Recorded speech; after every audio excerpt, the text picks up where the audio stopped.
It is Thursday, January 18th, and this is The National.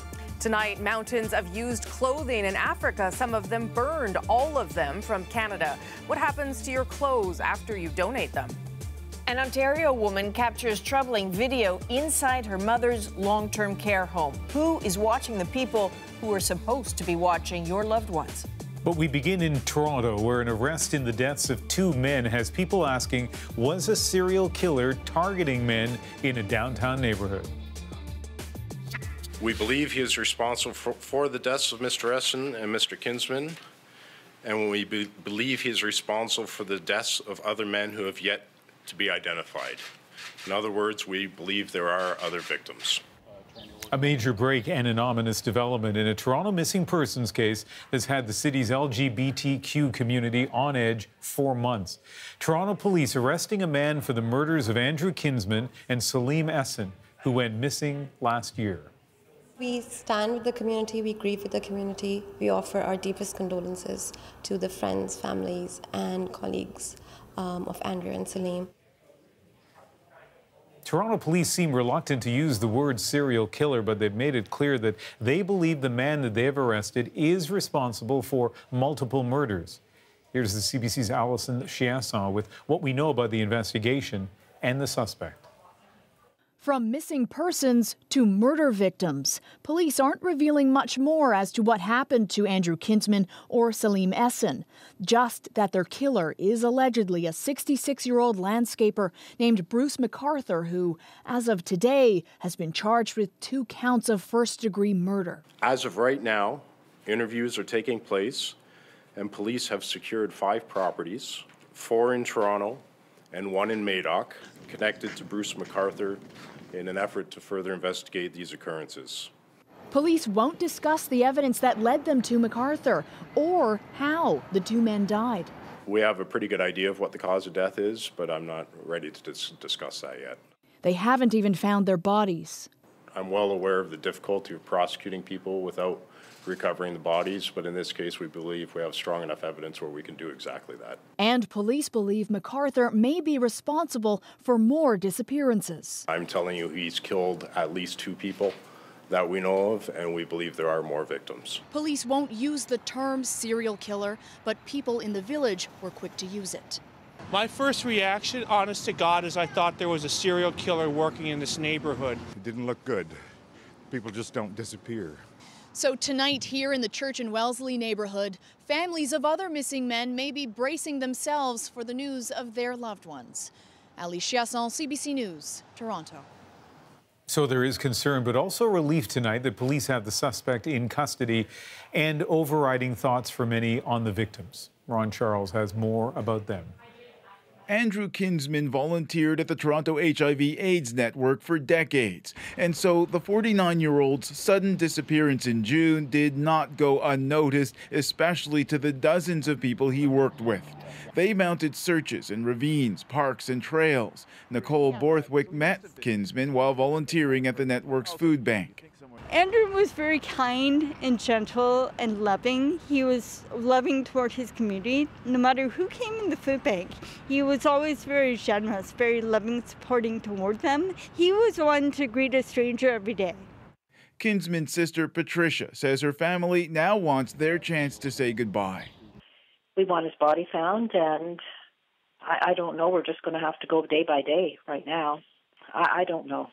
It's too hard to comprehend right now. It's understood Salim Essen came to Canada from Turkey about 3 years ago. The 44-year-old sometimes attended the Toronto Metropolitan Community Church, which does outreach in the LGBT community. He went missing, but nobody at the church recognized who he was. I was the one that questioned my friend, who said, "Have you heard from Salim?" And he assumed that he went back to Turkey. He assumed that he went back home. But soon both men's faces shared missing persons posters all over the city. Ron Charles, CBC News, Toronto. The gay village around Church and Wellesley Streets has been at the center of this case. In the last 8 years, at least 8 people have been found dead or are still missing and feared dead, all from the LGBTQ community. It's led people to believe the cases are connected and to demand more from police. Posters like these were tacked up throughout the village, leaving many in the neighborhood on edge. It's always a concern when things get bad enough that the police feel a need to post, a 24-hour watch. While police put together a dedicated team to investigate the missing and looked at disappearances dating back to 2010, many in the LGBTQ community accuse them of not taking the cases seriously. Disgusting. No question about it. The thing is riddled with bigotry and incompetence from beginning to end. Oh, I don't have the least amount of confidence in Toronto Police Service. As recently as last month, police tried to calm fears and explicitly rejected rumors of a serial killer. The evidence today tells us that there is not a serial killer based on the evidence that's involved. Today, the police chief defended that statement. In policing, what we do is we follow the evidence, and what I said at the time that I said was accurate at that time. We saw some of the community reaction in Ali Chiasson's story, but we wanted to dig deeper. So Nick Purdon asked people how all the uncertainty has caused them to change their day-to-day lives.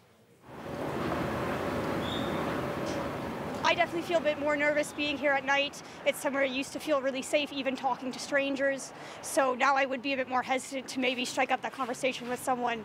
You think maybe they would have a bad intent, when before you always just assume people are out to have fun and not hurt anyone. What's it like to say that? I mean, that's a profound change. It is definitely a shock. Like, I'm originally from Halifax, and even my friends in Halifax are saying, we would come and visit you and go out in church in Wellesley and have such a good time. And now it's on the news there, and it is a bit kind of scary. It's definitely a shift in the community, and they still haven't found out about the other 2 missing people, and that is definitely a worry. It's kind of like I feel like terrorized, if you know what I mean. Like, everybody's scared for their own well-being, and nobody trusts anyone anymore. It's different. Things have changed because of the missing people. What would you say the role of the police has been? Have they done what the community wanted? Has it been slow? How would you characterize that? I believe it's a little too late, but at least they're doing something. That's how I feel about it. At least something's being done.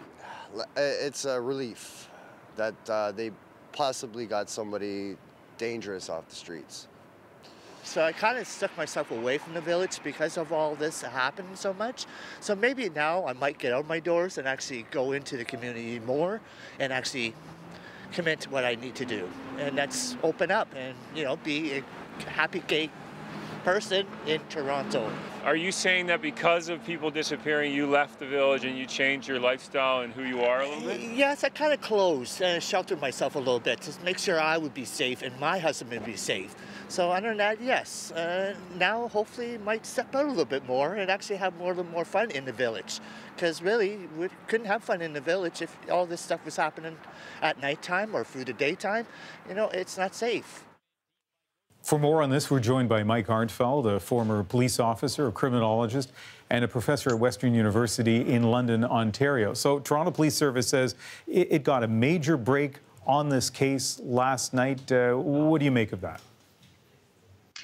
Well, the only inference to draw based on that information is that there was some discovery made last night that significantly expedited this investigation and gave the police the evidence they needed to lay 2 counts of first-degree murder, announce those charges, and make an arrest. And historically, in a case where no body is recovered in order to confirm a murder, and in this case 2 bodies, I don't know of a case like this, that would typically mean some type of evidence in such a quantity, whether it's images or videos or multimedia files or blood in sufficient quantity, trace amounts of blood in sufficient quantity, that the only reasonable inference to draw is that these men were murdered and that they were murdered by the accused.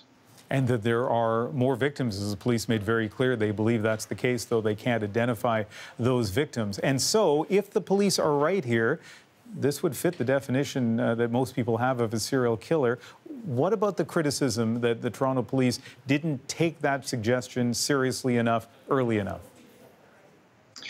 Right. It's still early days to begin armchair quarterbacking how this investigation was managed. I mean, I can tell you 2 years ago, my cold case research group at Western was getting emails from concerned citizens and relatives and friends of some of these people saying these disappearances are suspicious, they're clustering at certain times, the police aren't taking it seriously. But I mean, that's not to say that the police necessarily weren't. I mean, we heard a few weeks ago they said there is not an active serial killer in Toronto. Well, what you see them doing publicly and what's actually going on behind the scenes may be two different things. And we need to wait and see in terms of how this investigation was managed and when it was actually sort of activated before we begin saying, you know, that they dropped the ball. It seems to me that they've been making some very careful investigative strategic decisions the whole time. Mike Arnfeld, always nice to have your expertise. Thank you. Thank you. And Adrian, let's move on to another story now, and another issue of concern to many people across the country. Indeed, but a bit of a caution here, Ian. You're about to see some disturbing video that will probably make you worry a bit about a loved one. It shows an elderly man being punched 11 times by the worker entrusted with his care. This happened last year at a facility run by the City of Ottawa. The worker ended up being fired and convicted of assault. But as David Common shows us in this Marketplace investigation, the world of elder care has way more than one bad apple. So, Mom. Diana Pepin had her fears that something was happening to her incapacitated mother behind the walls of her nursing home. So she installed a camera. At first, what she saw was reassuring. I call her.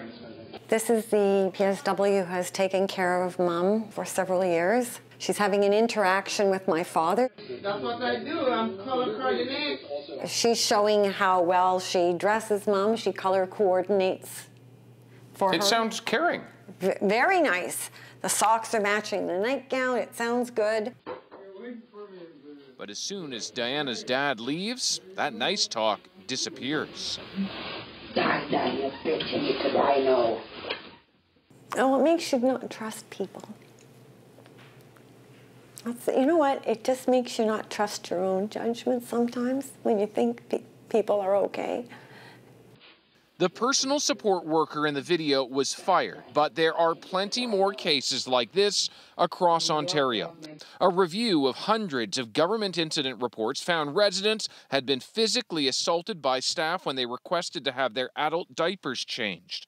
Another resident was left in a badly soiled state for 2 hours by staff intentionally. So I think that's a bit of a... We told elder advocate Jane Meadis about some of those reports. We found a PSW, a personal support worker, returning to work after an allegation of abuse without any further training, another incident of resident-to-resident sexual abuse, and then finally resident-to-resident abuse that took place while the staff were asleep. Are these isolated, or do you hear about things like that all the time? I hear about these things all the time. We hear stories of people being illegally detained, of being left in bed for days, filthy conditions, cockroaches, assault. Indeed, the reports show a surge in incidents between staff and residents reported by nursing homes, from almost 900 in 2011 to about 2,200 in 2016. When problems are reported, it can take months for officials to send an inspector. We still have a huge backlog, and I think we still have a big problem because they're inspectors, they're not investigators. So now, when staff come to her room, Diana Pepin keeps watch, a safeguard against abuse in a home that was built for care. David Common, CBC News, Ottawa.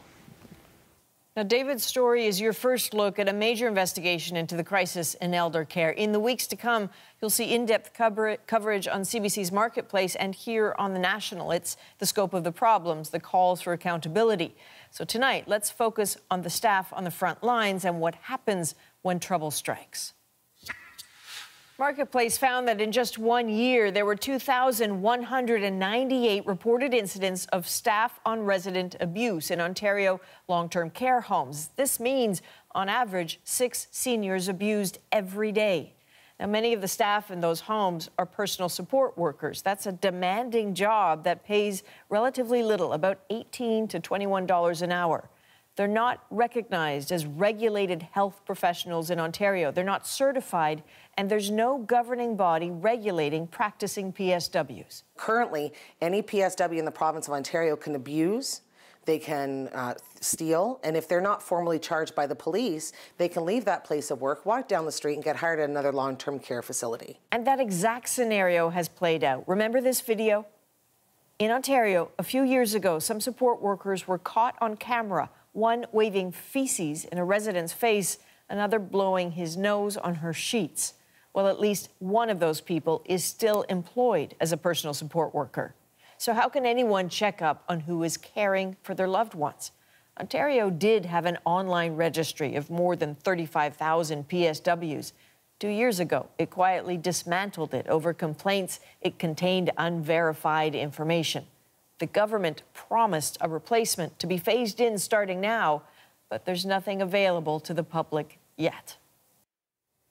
As we mentioned, CBC News and The National will have more coverage on the story in the coming weeks. But for now, over to you, Rosie, and an emotional interview raising questions about the future of a high-profile Hollywood director. That's right, Adrienne. In an interview this morning with CBS This Morning, Dylan Farrow, Woody Allen's daughter, repeated claims that she has previously made in print that she was sexually assaulted as a child by her father. He's lying, and he's been lying for so long. And it is difficult for me to see him and to hear his voice. Allen says the alleged assaults never happened, a denial that he has made for years.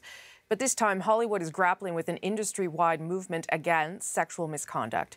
Eli Glasner has the details. I was taken to a small attic crawl space in my mother's country house in Connecticut.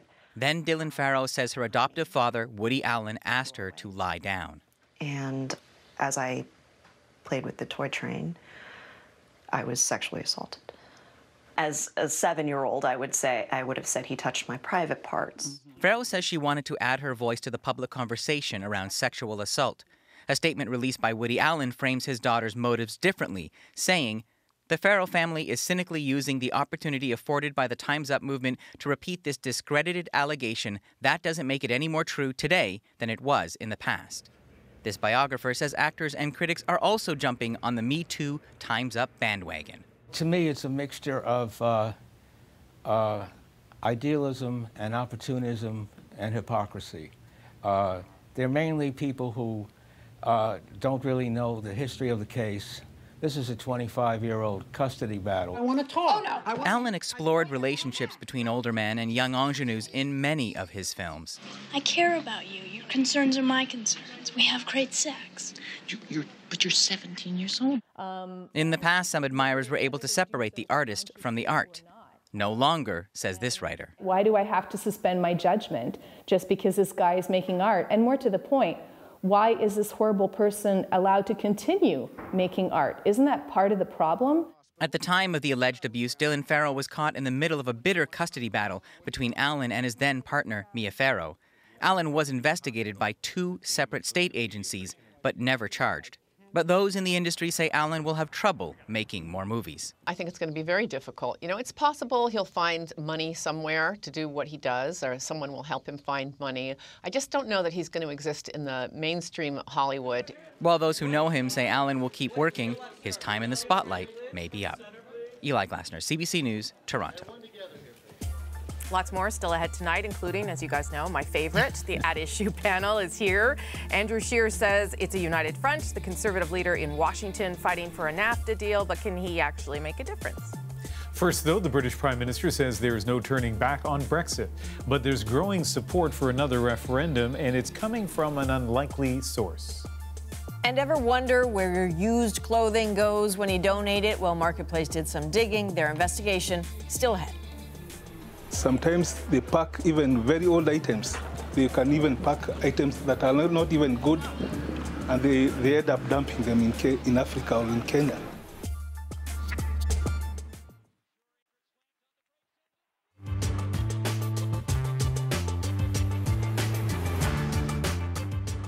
Susan Ormiston. What am I doing here tonight? Well, I've done a couple of stories on marijuana this week on The National, and we had some questions come in, and I'm encouraging you to send your questions in because I'm answering them live stream on Facebook, on Periscope and YouTube tonight. So we got a few early ones during the week, and here's our first one. Let's get right to it.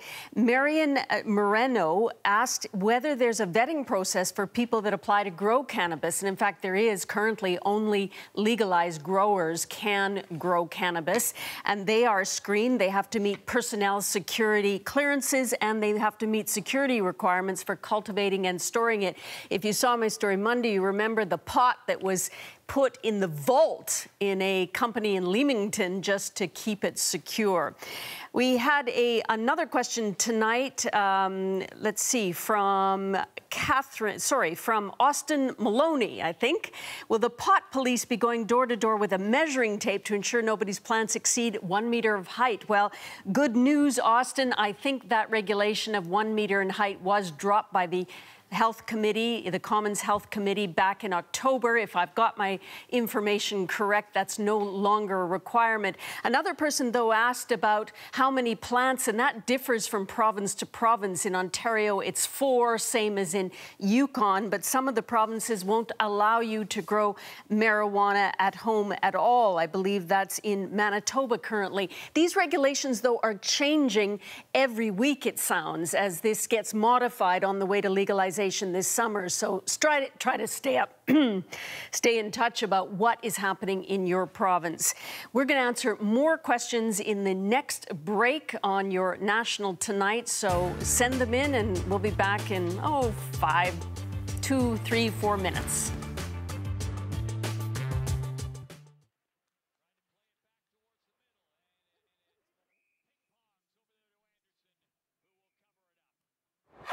While this summit takes place as the UK prepares to leave the EU, we are and will remain a steadfast partner to our friends and allies. France gather to discuss security issues. Brexit is top of mind. The two countries reaching agreements on defence and migrant issues, and Britain continuing to push for a comprehensive free trade agreement with the EU. But while the British government prepares for a post-Brexit reality, there are those who still haven't given up the fight to stay in the Union. The CBC's Margaret Evans has more from London. Westminster, home to the British Parliament, where despite her trials and tribulations, the Prime Minister, Theresa May, has managed to deliver a message of rare consistency in politics, at least on one issue, Brexit. From which there can be no turning back. Brexit means Brexit. Or does it? In recent weeks, momentum has begun to build in favour of another referendum, giving hope to those who would see Britain remain in the European Union. But talk of a second referendum has come from an unlikely quarter. Mr. Brexit himself, Nigel Farage, who has made a career out of hating the EU. They will go on whinging and whining and moaning all the way through this process. I think if we had a second referendum on EU membership, we'd kill it off for a generation. EU politicians responded by reminding Brits that it isn't too late to stop Brexit if they want to. We here on the continent haven't had a change of heart. Our hearts are still open to you. So, has Britain really had a change of heart? Bookies here will offer you 5-to-1 odds that there will be a second referendum by the end of next year. But the Brexiteers aren't buying it. It would be an undermining of democracy. The British people have voted. As for Farage and his referendum call, I imagine that it's frustration as much as anything else, and also warning that there's a possibility that there will be another referendum, and therefore that the Leave campaign needs to be prepared for it. But that's an admission in itself, one the Remain camp has latched onto. As day follows day, so there's more information about the great damage that Brexit might do. And the most important thing is that public opinion is swinging against it. Maybe. Recent opinion polls suggest a majority of Brits would like a second vote if Theresa May fails to reach a negotiated exit from the EU. But the country is still essentially divided. I think the decision's been taken. It's time to get on with it. I'd love a second referendum. And we haven't even talked about the Labour opposition here. Much of the party hankering to stay in the EU, the Labour leader, Jeremy Corbyn, rejecting a referendum outright. in an echo of Theresa May, still in charge and insisting there can be no do-over. Margaret Evans, CBC News, London. Up next, Chantal, Andrew, and yes, that's Josh. They're all here tonight. At issue, the all-out charm offensive to save NAFTA. Will it actually work?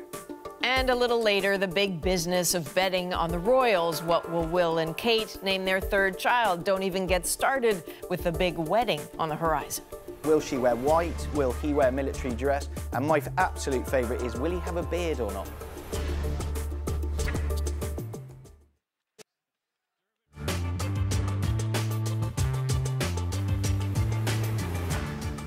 Hi there, Susan Ormiston back again to answer some of your questions on marijuana. There are a whole lot of questions and not a lot of answers still, 6 months to go before we legalize marijuana for recreational use. But here's a couple. Candace Rose Gagnon, why are businesses able to start and supply cannabis, but everyday Canadians are not able to start businesses like in Ontario where an LCBO system is being set up?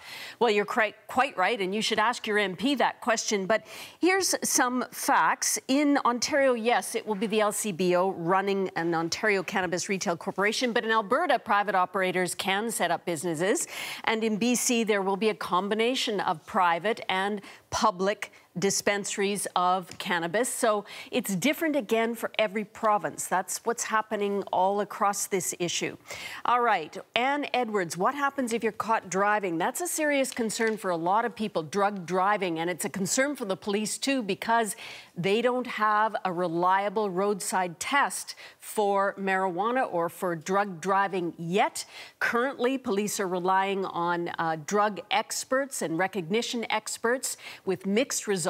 And the Fifth Estate is doing a whole program on this next week on drug driving, what happens, how reliable, and stay tuned for that. Check the Fifth Estate for more on that next week. All right, James Hollick in Pembroke, Ontario. What if Trudeau is not re-elected and the new PM decides to prohibit marijuana again? Good question. It could happen. Anything could happen in terms of laws in this country. But whoever would challenge that, would put that forward, would have to consider that many businesses are making a huge investment.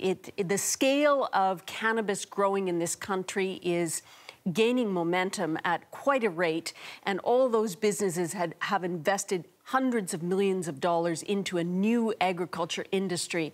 So they would run afoul of all that business upstart. So maybe unlikely that they might consider that, but who knows? Anything is possible. I've had a few questions, I must admit, from you viewers out there asking me if I smoke pot.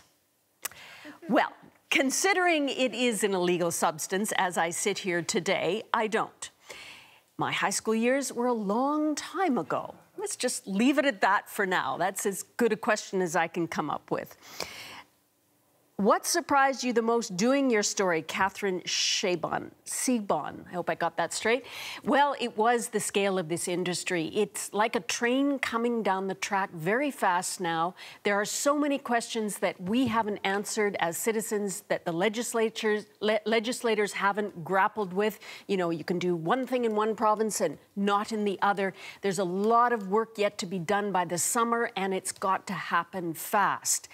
There was a question about July 1st earlier this week. Why on July 1st? Well, my understanding is that the Prime Minister in his December messages to the media said that he didn't promise July 1st at all. July 1st came about possibly because a Health Canada directive said it would be in place by July. He's saying now cannabis will be legal this summer, this coming summer in Canada, so it seems that the July 1st is off the table, according to the Prime Minister.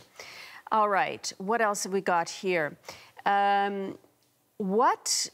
How will society change for the better or the worst when recreational marijuana is legal? Well, that's a big question.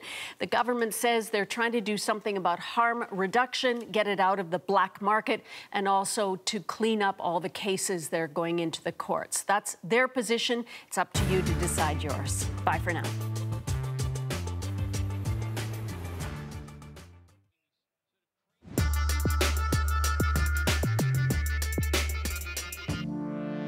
we're doing our part to support Canada's efforts to get the best deal in these trade talks.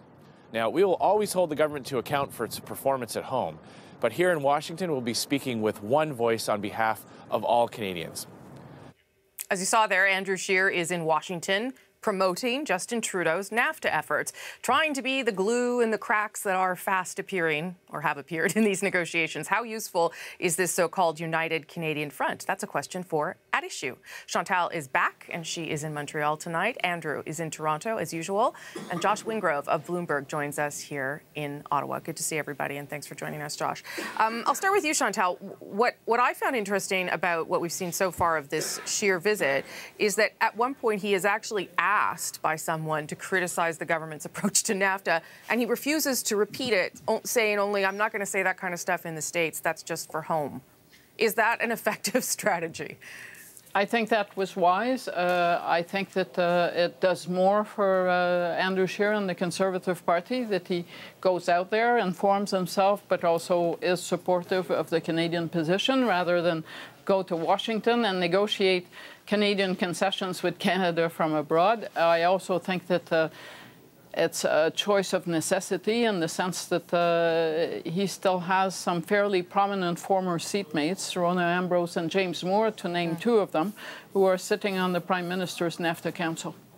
What do you think, Andrew? If you're saying one thing in one country and another in another, does it matter? Yeah, no, there's a sort of a tradition on these things. It's part of the politesse of politics that you don't go into other countries and criticize the home team, if you will, particularly on such a fraught issue, on such a sensitive moment in the whole negotiations. He's been critical of them at home, and rightly so. I mean, beyond the politesse, I'm not sure what united stand means. Of course, everybody, at least in the Liberals and the Conservatives, wants to preserve NAFTA, but that doesn't mean you can't be critical of the way the government is conducting the negotiations, and there's lots to be critical about. But as a matter of form, yeah, you don't do it on foreign soil. Josh? I think that the Trudeau strategy has been to have as many hands as possible, and having them singing from the same song sheet is helpful. What's also helpful, it's making Andrew Scheer's job easy, is the fact that Trump has taken positions that are pretty easy to be united against. And, you know, once this current debate that we're having now in Washington on the shutdown, if and when it's resolved, I think we're going to see more attention paid to NAFTA, and to the extent that you can have someone down there that, frankly, you know, speaks Republican in a way that someone like Chrystia Freeland might not be able to, I think that only helps the Canadian cause. I'm not really focused too much on the domestic play. This is coming at a time when Trump is really all over the map on NAFTA. He said this week to Reuters that he might pull out to get a better deal after telling the Wall Street Journal that he'd prefer to negotiate rather than pull out. So, you know, it's really hard to read him, and I think the extent to which we have as many people as possible down there, you know, from multiple stripes representing Canada, it leaves sort of fewer or less room for Trump to divide and conquer, as he's prone to do. This is also an opportunity for Scheer to kind of subtly put some distance between himself and Stephen Harper as well. Harper, as we know, came out critical of the government's negotiating stance, which is fair enough. Yeah. But his government was never really known for doing the statesman-like, nonpartisan thing. And this is a moment for Scheer to kind of look a bit more nonpartisan, and that's probably good from that standpoint. Like to project a tone that maybe Harper didn't have. That's right. Yeah. But it's also that if in an election the issue comes up, the issue isn't going to be whether Scheer successfully cut the legs from under the Trudeau government on NAFTA, but whether you would trust him to do better than Trudeau on NAFTA. Yeah, so this is not a good time to be shooting in the back of the Canadian government. If the talks do fall through, there'll be lots of opportunity for critical oversight on that at that point. And there are people in this town talking about another NAFTA election, as crazy as it sounds. Okay, I want to switch topics because there's a lot to talk about here, too. And this is the issue of student job grants and whether or not the government should have a say in sort of values and determining values around these grants. Here's a clip of the Minister, Patty Hajdu. Our ministry is saying that we believe in the Canadian Human Rights and Charter of Rights and Freedoms, and that these are fundamental expectation of Canadians is that we stand up for those rights, and that we ensure that the money that we disperse on behalf of Canadians is not used in a way that violates those hard-won rights. Josh, what do you make of the strategy here by the Liberals in terms of why they're doing this, and then what the potential consequence could be, if any, because maybe they're alienating voters that they just didn't have? Yeah, I think the Liberals like to sort of comfort themselves by thinking that they don't go down these sort of values paths that Stephen Harper, in their view, went down too often. But they go down them a lot. And they also have a habit of letting storms brew before they really realize that they're brewing. We saw that on the tax reform in the summer, and frankly, it looks like the Liberals are getting caught flat-footed as a bunch of faith groups are coming forward and say they're being hit with something that the Liberal government says they actually won't be hit with. So I suppose the proof will be in the pudding. But you look on the form that they're asked to sign, and it's pretty explicit in one paragraph and then keeps going for 2 or 3 more. And you can see why it would be hard for a church group that runs, say, a summer camp to look at this and say, well, the jobs I'm hiring for aren't, you know, campaigning against a specific right, but the view of my faith group is not necessarily aligned with the view of Patty Heidi or Justin Trudeau. So I can get my funding for my job, but it means clicking a box that goes against my faith. That's the position that a lot of these faith groups say they're in.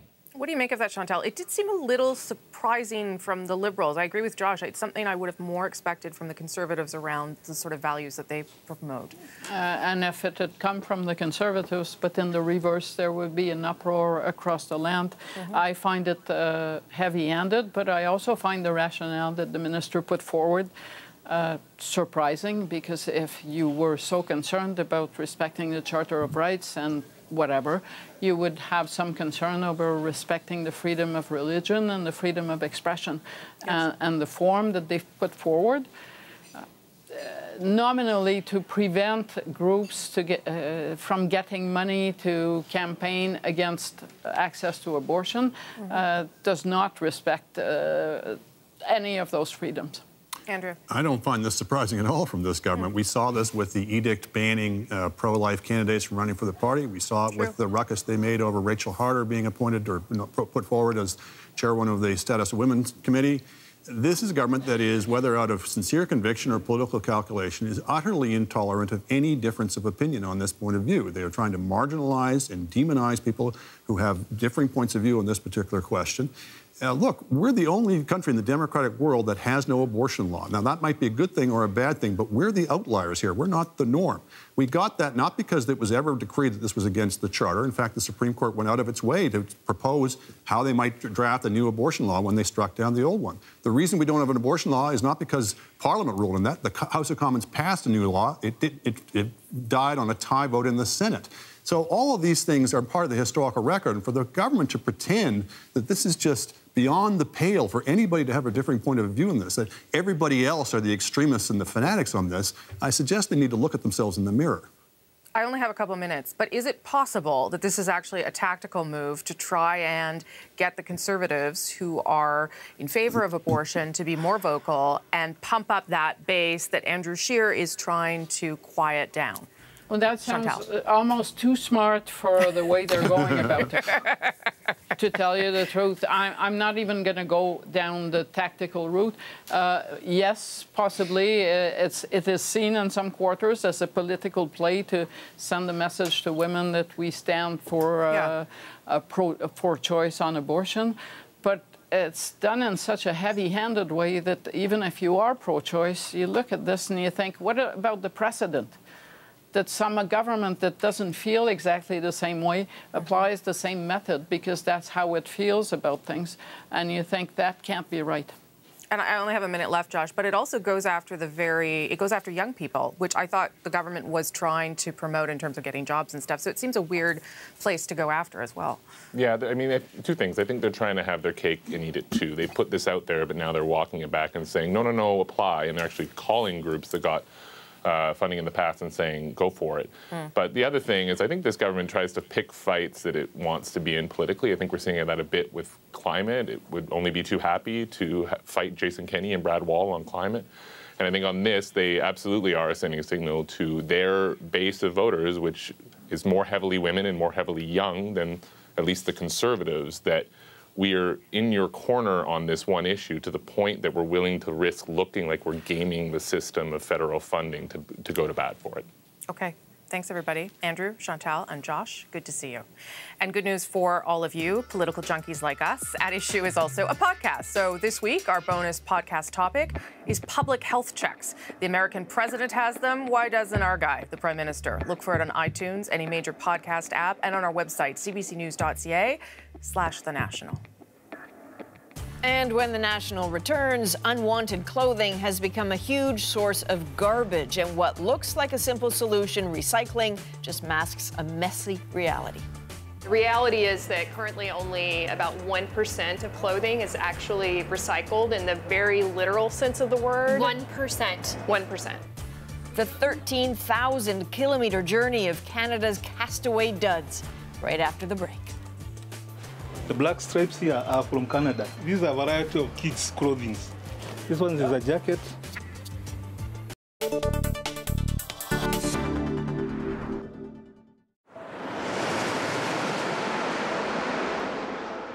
Just an hour after the New York attack, planes started arriving in Gander.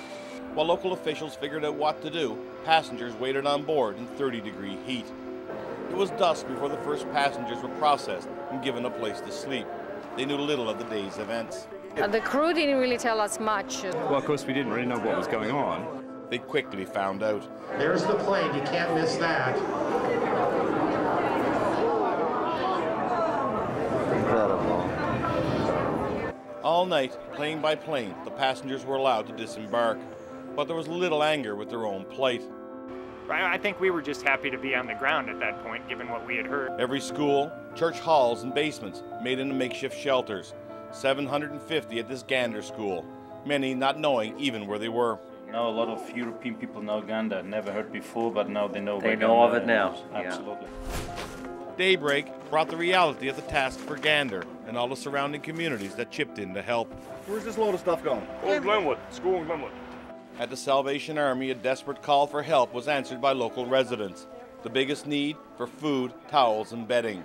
Getting lots of volunteers, lots of donations, blankets, towels, food, and there's still a lot more to do, so we're pushing on. All of what's happening is being appreciated by the unexpected tourist. We're very grateful, and I would hope that Americans would treat Canadians with the same kindness. The people in this town should be blessed forever. This morning, it's breakfast for 300. Hopefully we'll get them all fed within a reasonable time. How long have you been here helping out? We came here yesterday morning and we worked till 9, 10 o'clock last night, and we came back again 7 o'clock this morning. Most of the food donated, cooked in a school home economics classroom. None of this extraordinary hospitality lost on the visitors. But everybody in the whole town is pulled together, and we're chuffed to bits, so we're really all proud. They're absolutely great. You are very lovely people. I just hope we could do the same if it ever happened in our country. Joe Dunn is giving back, serving breakfast to the town that fed and housed him for 5 days when his plane was forced to land in Gander on September 11th. Today, he was joined by a dozen other U.S. passengers who've returned on this day. I can only equate it to like a love from a grandmother. That's really what it felt like. The matrons in town, it was their caring was just, it was unbelievable. It was a great example of the human spirit. That caring has turned into friendship. Dunn continues to stay in touch and reunite with the woman who gave him shelter. Stella Brazil welcomed other passengers into her home on 9/11. She's just one of hundreds of local people that did the same. I think it's just our nature to be that way, and nobody looked at it as being any type of a big sacrifice. The U.S. ambassador came to Newfoundland to say thank you and remember this day in a way most other Americans aren't. On the one hand, it's a very sad, tragic event that we're here to commemorate.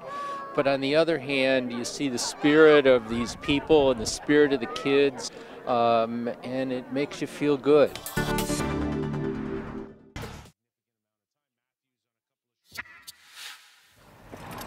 People are not keeping their clothes as long. They're cycling through their clothing much quicker, and all of that stuff has to go somewhere. The Salvation Army Sorting Centre in Oakville, Ontario, takes in more than 90 tons of discarded clothing a week. Some is shredded and recycled into other products. Some is shipped overseas, an attempt to keep it away from landfill. Fast fashion can mean a faster flow of trash. We buy cheap, we buy more, we throw more away. Canadians, on average, buy 70 new articles of clothing a year. That contributes to the 12 million tons a year of textile waste dumped into North America's landfills. Now, some retailers have launched sustainability campaigns, set up in-store bins for recycling old clothes. It might be a matter of good intentions, it might be a matter of good marketing, but CBC's Marketplace's Chelsea Agro tells us so far it is no solution to the endless onslaught of throwaway clothes.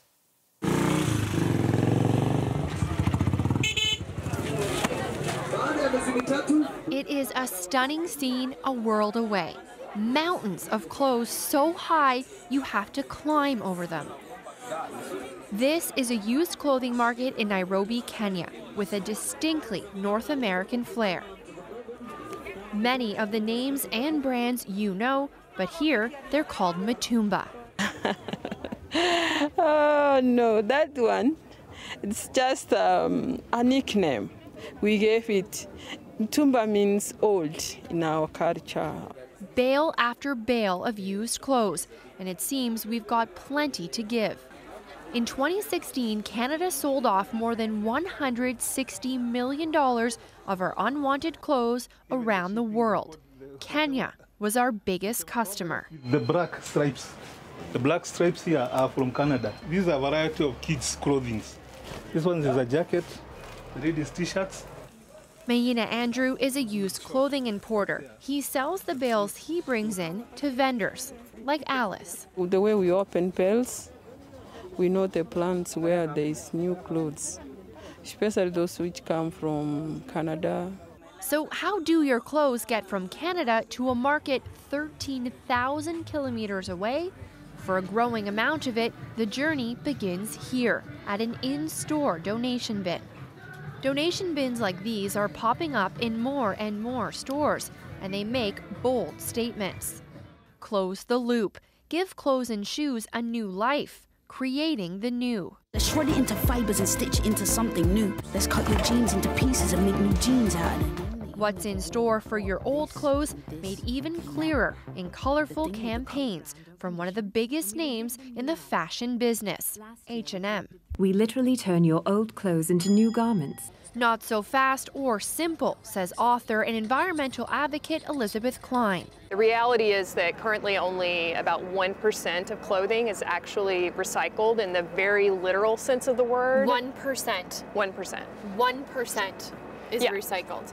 If you're talking about recycling in terms of taking fibers and breaking them down and turning them back into new fibers, it's 1%. Why is it so hard to just take my old shirt and turn it into a new one? Why can't you just do that?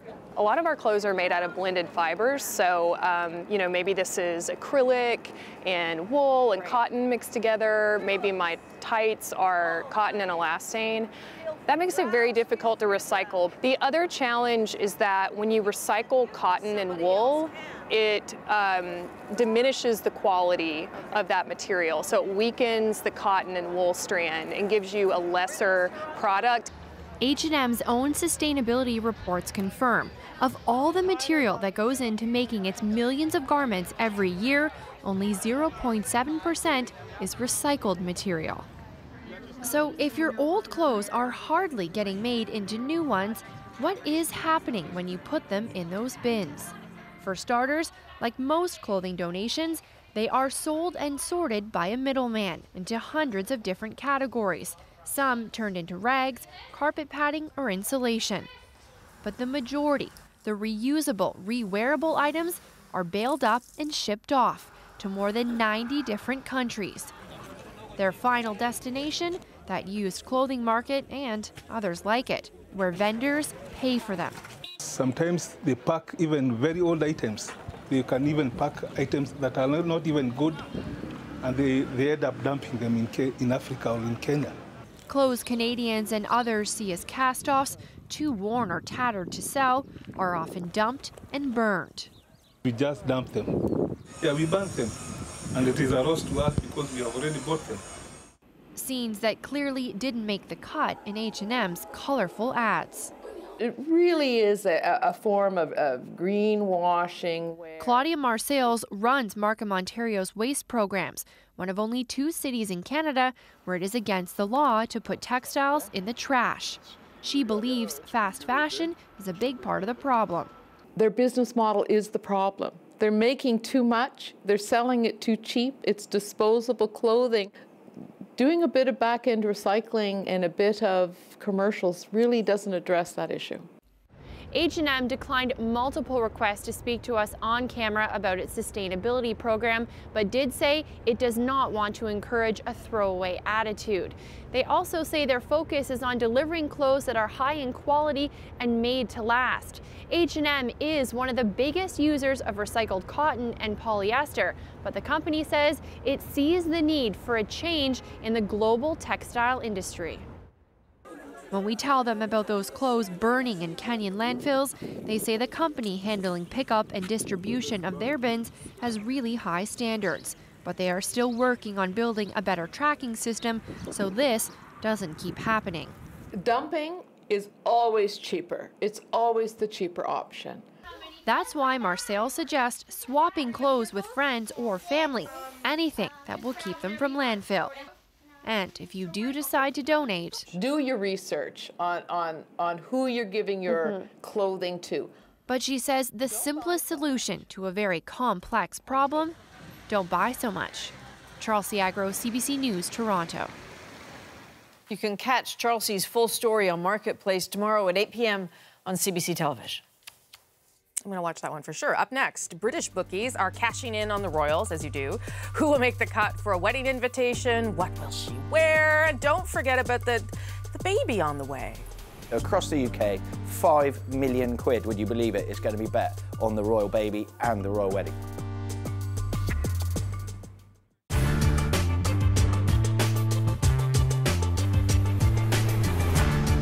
I came here to start a new life. I came here to own my own business. This is Neil Sulkers. His ambitions are one casualty of Canadian Tire's mess in Texas. He's one of 44 disappointed dealers. And we put signs on the door saying closed indefinitely. 19 of those dealers are so angry they've banded together to sue Canadian Tire for $400 million. The pending lawsuit prevents these men from talking to us. After 3 disastrous years, Canadian Tire's American adventure has already cost the company over $300 million. It's cost the dealers, half of them Canadian, their hopes for a successful business. Every day, thousands of Canadians shop at Canadian Tire for everything from spark plugs to coffee pots. The company's a retailing star. By the early 80s, it was running out of room to expand. So its president, Dean Muncaster, looked to the U.S. for the right opportunity. He founded in the land of country music and cowboys, Texas. Texas was booming, and Canadian Tire found a chain of 81 stores called White's, going for a song. The stores were run down and losing money, but Muncaster was confident that a couple of years of that Canadian Tire magic would turn them around.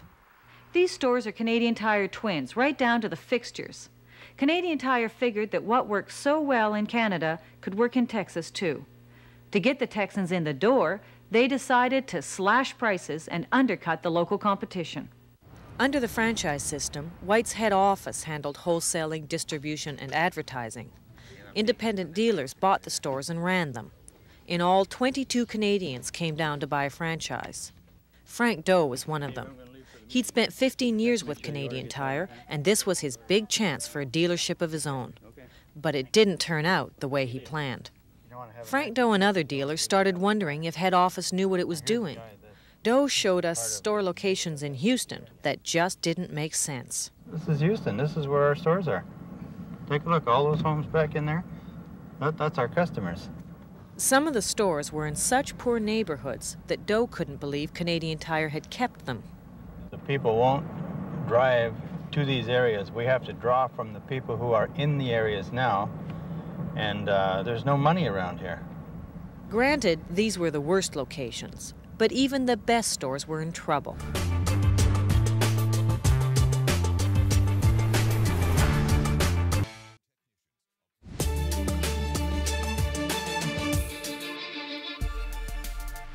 guilty to all counts. And we would ask pleas of not guilty be entered all charges. On the National tonight, the California couple accused of abusing their 13 children are denying the allegations. David and Louise Turpin together face 75 charges, including false imprisonment and abuse. They'll remain in jail until their next hearing in 5 weeks, unless they can each raise $12 million bail. As a prosecutor, there are cases that stick with you, that haunt you, and you know, sometimes in this business we're faced with looking at human depravity, and that's what we're looking at here. Among the new claims authorities made today, the malnourished Turpin children were often taunted with food that they weren't allowed to eat. They were frequently beaten, even strangled, and they were allowed only one shower a year. Police swooped in after one of the children escaped and raised the alarm.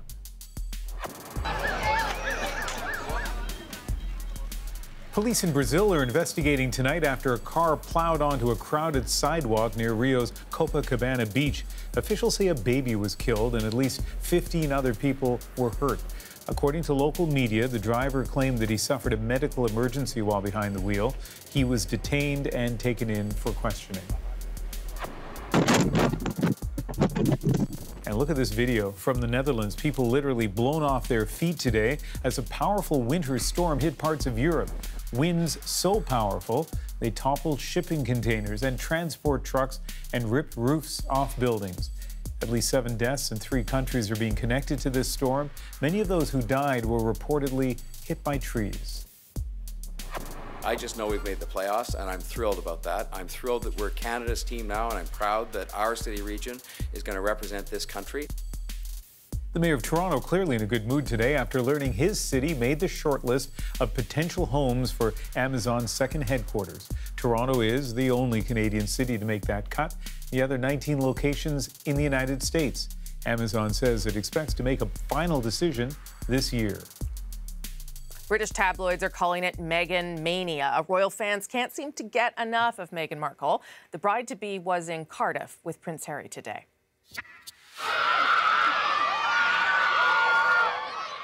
It's the couple's 3rd official appearance since their November engagement. They will be married in May at Windsor Castle, but the royal wedding has garnered a lot of excitement.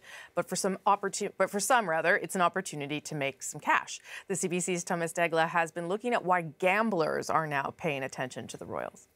Third prize, Nina rules from a betting shop might not look like a hub of frenzied royalists, but the familiar faces on screen are odds-on moneymakers here. Right now, this minute, we'd expect to take something in the region of 10, 15 bets a day. By the time we get to the fever pitch of, you know, people standing outside the hospital, you're talking 5,000, 6,000 bets a day. Here's how it works. A bettor comes in, jots down their bet on a little piece of paper. In this case, they'd have to put down 13 British pounds to win 8 with those odds. Generally, bets are placed on sports like horse racing or soccer, but bookmakers also accept bets on royal events, sometimes 2 at the same time, like a royal baby and a royal wedding, both coming up soon. Who'll be on the wedding guest list? Elton John's the top pick. What will William and Kate name their 3rd child? Alice is the favorite right now. Yes, as always, the bookmakers are taking bets on just about anything. Will she wear white? Will he wear military dress? And my absolute favourite is, will he have a beard or not? The crowds in Cardiff today, a sign of the excitement building for the especially regal spring season. It's no wonder bookies are expecting £5 million in royal wagers. By some measure, just the wedding is set to pump another $1 billion into the British economy. Effectively, it's free PR for the UK, and we put a value on that. The royal family is getting to look more and more like the Kardashians, really, isn't it? It's a celebrity thing. With star power this big, they get thanks just for showing up. A celebrity boon for the royal family and those lucky enough to bet right on the money. Thomas Dagler, CBC News, London.